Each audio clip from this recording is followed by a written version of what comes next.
Now, let's see what chat has recommended me to react to, huh? Am I going to be disappointed in you? Probably, but we shall see. Brought to you by Campfire. Oh, it's this guy. Oh, no, it's this guy. What's he going to talk? Shipping? Oh, no. Character ship. Fire. Why? Everyone, there's something really important I need to talk about. Something very serious that affects the lives of people in the real world. We have to ship our characters together. Something going on right now that needs to be addressed. I'm, of course, talking about shipping. For those who don't know what I'm talking about, shipping, not to be confused with the logistics of moving items from one location to another, is a fan term for the audience rooting for certain romantic pairings between characters. And he covers some very interesting topics. You got a problem with how I reacted to that, huh? Shipping is very dumb. I agree with him there. To happen in the story. Basically, fans wish for certain characters to get into romantic relationships. Hence, fans ship the two characters together. This sounds like good, innocent fun, right? No. Shipping is serious business. There's nothing more high stakes and important than two make-believe characters hooking up in order to vicariously satisfy my emotional investment in their entirely fictional lives. Shipping isn't something for casual or hobbyist. You gotta be all in. Victory or death. Handling such a serious subject is a task that any writer should be wary of. That's why Terrible Writing Advice is going to ship all writers with this handy video on how to properly steer their ships through the narrow straits of shipping. Now, the first thing to consider as a writer when it Shipping more intensity versus dominance of romance plotline in cat. Huh. You know, I don't think that there are times when that graph doesn't actually work, but for the most part it sort of does. Comes to shipping is that the level of vitriol in a fandom shipping debate is inversely proportional to how much the writer cares about their romantic pairings. Basically, if a writer adds no romance into their work, then the fans probably will, even if that's a really bad idea. This is why an author should just tell Platonic crime-solving duo who are blood-related. Well, sounds like some sister-leveling shit going on there.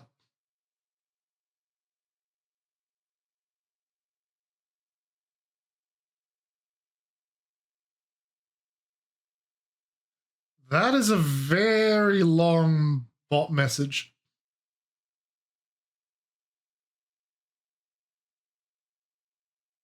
Very long bot message. Jesus. Fans to not ship characters together because telling people on the internet that they are not allowed to do something always works out. Could a creator just ignore the shipping? Of course not. Gotta double down and let everyone know that this thing bothers them and that the internet trolls better not do the thing that garners an over-the-top reaction. What else could a creator do to minimize or control shipping? Do you remember when shipping went way too far? Do you remember when, fuck, hold on. I need to remember the anime name. Yeah, they're Darling in the Franxx. When Ichigo kissed the main character instead of 02. Oh boy.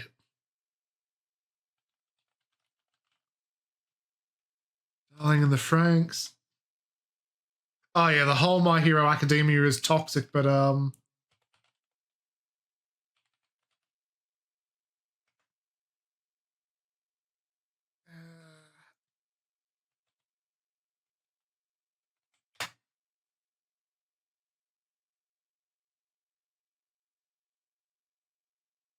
because yeah, if I remember, I'm trying to find an article on it. Because I believe the voice actress who played Ichigo got death threats over that scene.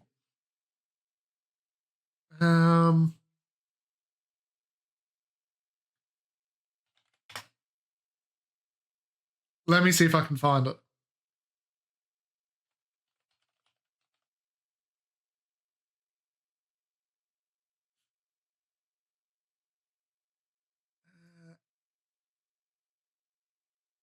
Oh damn! It happened to Kana Ichino there. Damn, she's a nice voice actress.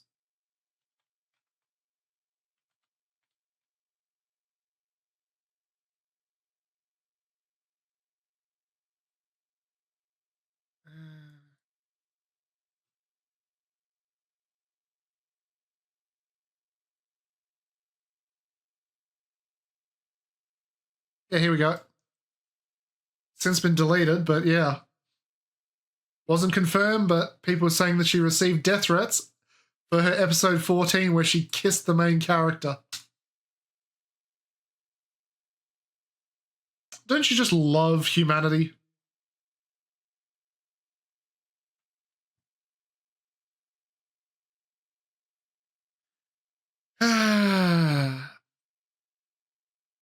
Fucking shippers.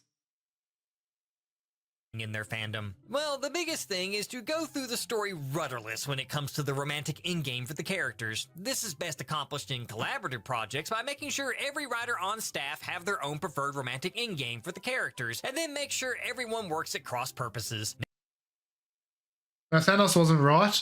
You need to destroy all of civilization. Now the fans can't start the shipping war because the studio staff are already having one. On the other end of the spectrum, when a writer has planned their romantic in-game, they should never stop during the editing process and take a good hard look at the characters to see if their pairing still makes sense. We must stick to the holy outline. Never bother to tighten up the writing to make sure the canon relationship is working, nor bother with a pragmatic pivot to a better pairing. If a writer does decide to pivot, The key to success is to pander to the loudest members.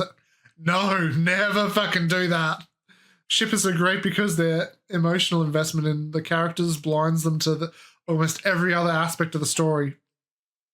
Oh. Whilst that is true, you never want to give that kind of control to the shippers. it should be done to appease the loudest fans, rather than a decision made because it makes the story better. And if it doesn't work out, then this method comes with the bonus of being able to lay the blame at the feet of said fans, rather than a creator's lack of either competence or backbone, probably both. Another way to make sure fans don't flock to their own ships is by making sure the canon pairings are just freaking boring. This is fairly easy to accomplish. No chemistry between the romantic leads, no screen time for the canon love interest, zero scenes that show why the characters work as a couple, or just anything other than the vague sense that a love interest was. You're just taking a dig at fucking Mario. Mario and Zelda, fucking hell. Mario and Peach. Added in by some editorial mandate. Could the writer introduce new sources of conflict to keep the relationship interesting? No. See, writing about the ins and outs of a long-term relationship is hard. So is actually developing a romantic relationship in a compelling way, other than just dropping the occasional You two are married now. When did that happen? You had to stick around for the after credits scene. It was a lovely ceremony that lasted a whole 60 frames.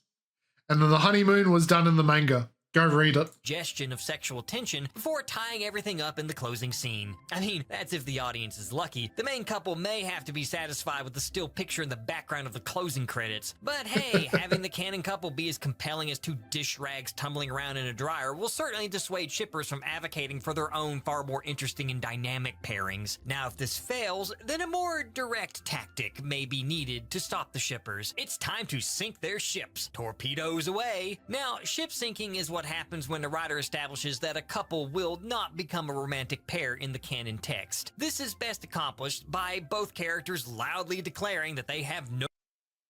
No, you can't write it like that because that just raises their Cinderella flags and everyone goes, shipping harder! Yeah! They'll get together! That's the worst idea. Show romantic interest in one another, and then proceed to add in heaps of romantic subtext by accident. A writer could highlight why some couples do not work together in an attempt to dissuade shippers from pairing them. I mean, it won't work. But the main reason to avoid this is that it might at least provide some interesting story opportunities. And if a writer employs all of these tactics, then, well, it still won't stop the shippers, even if it can curtail. A character said hi to another character. What a simmering exchange laced with barely restrained desires.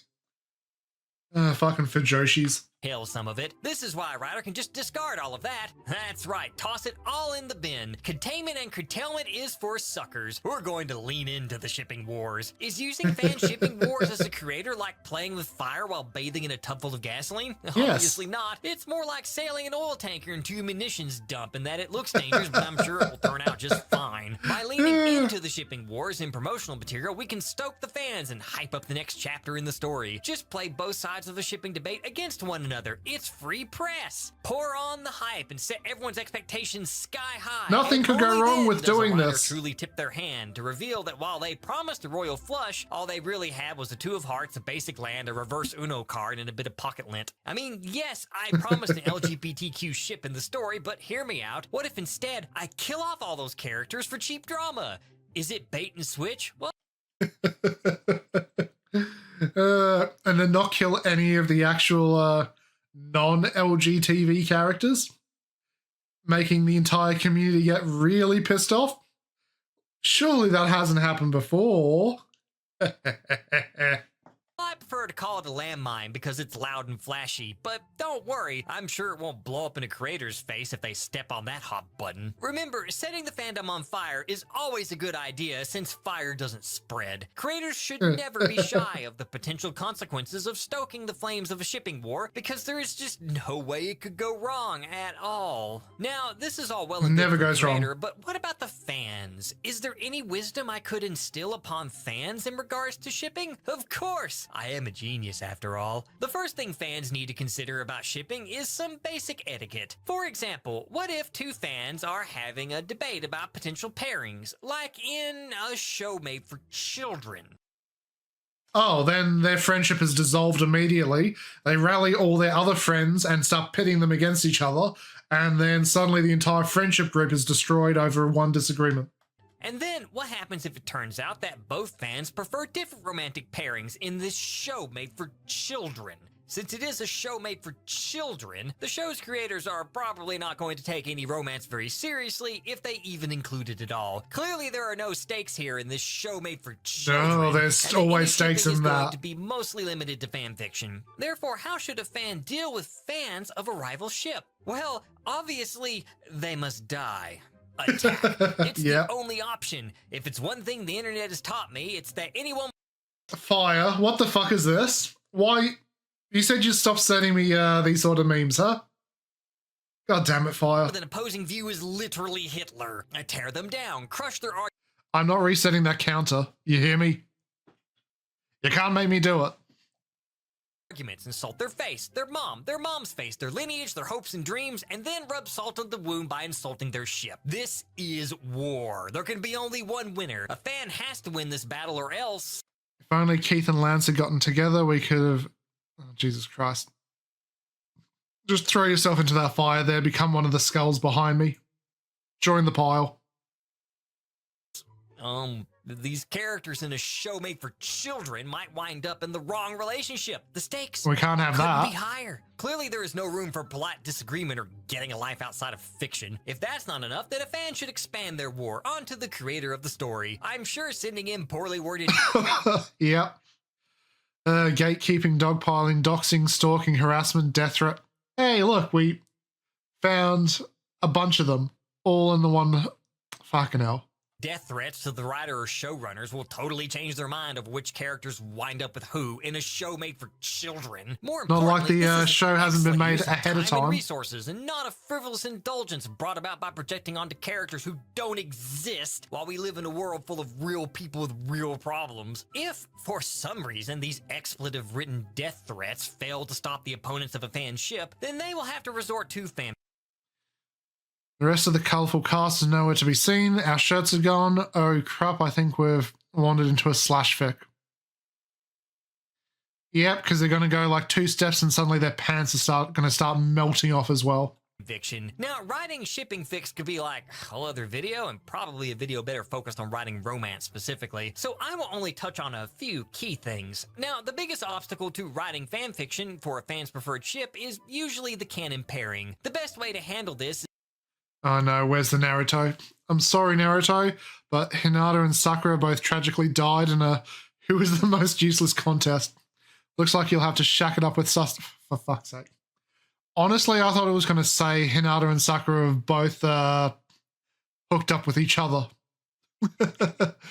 Leaving him with no one.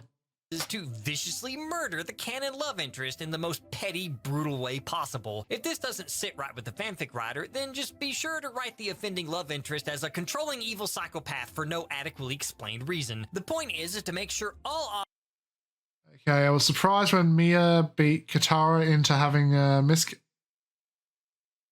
I'm sorry, what the fuck? Seems kind of out of character and a bizarre tone shift. Tell me about it. It seems like every other week Ron turns into a Death Eater. He really went deep into some fan fictions to find this sort of shit, huh?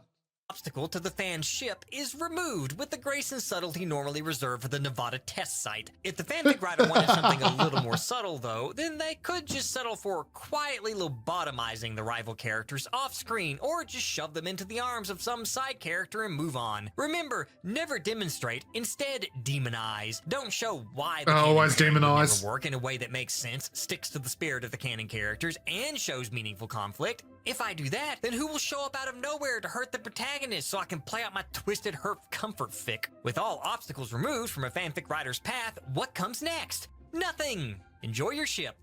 Really, that's all there is to it. Once the romantic rival is dead, lobotomized, and or shipped off with a side character, then the rest is just saccharine lovey-dovey garbage with maybe a lemon or two thrown in. No. Internal conflict, introspection, showing why the fan The pairing hole would just work better keep than the getting canon deeper. one? Nah, I want to have my cake and eat it too, and ship it with some sparkling wine while I'm at it. Besides, fanfic writers are excused from creatively pushing their boundaries and should be free to wallow in their indulgence. What about when a fanfic writer I'm afraid we have to be lovers. That's the only kind of relationship emotionally stunted shippers can imagine. Yep. should not ship characters together? Don't worry about that. Never consider that chemistry and compatibility are in fact two different things. Characters can share chemistry, but not be romantically compatible. Impossible. What if all the characters are asexual aliens or magical creatures not driven by a biological imperative to reproduce? In truth, No, they they still all need to fuck. secretly want each other's pants, and anyone who says otherwise is just blatantly ignoring the obvious subtext. What about shipping underage characters? Ha ha. Yeah. Don't touch it with a 50-foot pole, have please. Fun with that. Just Yeah, no, I don't want to have fun with any kind of that. The police can have fun dealing with those people. be sure to express shock and surprise when other people find it gross. Now, with all this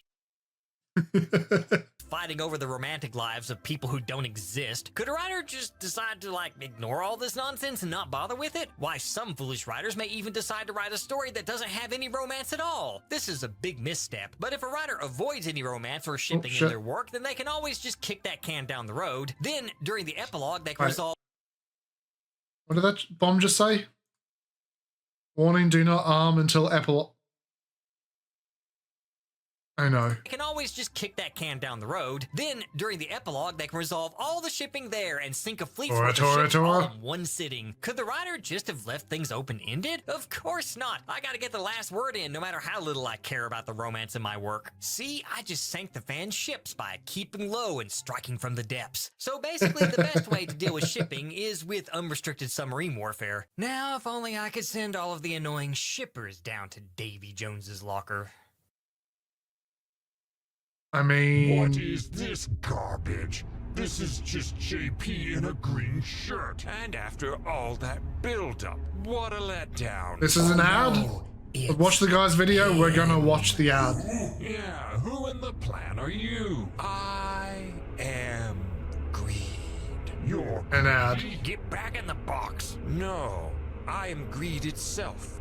JP's inner greed made manifest thanks to your desires. What do you want? Everything. We will stop you. We won't let you have any more sponsors. You mean like this video's sponsor, Campfire? Ah, crap. I set him up for a smooth segue. Campfire No, is you a didn't. series of tools to help organize, improve, and showcase your writing, and is used by over 100,000 writers. Utilize character sheets, timelines. Okay, so it's just a D&D thing. What's your code, huh? Where's your code? There it is. Code TWA at checkout. Thank you for the video.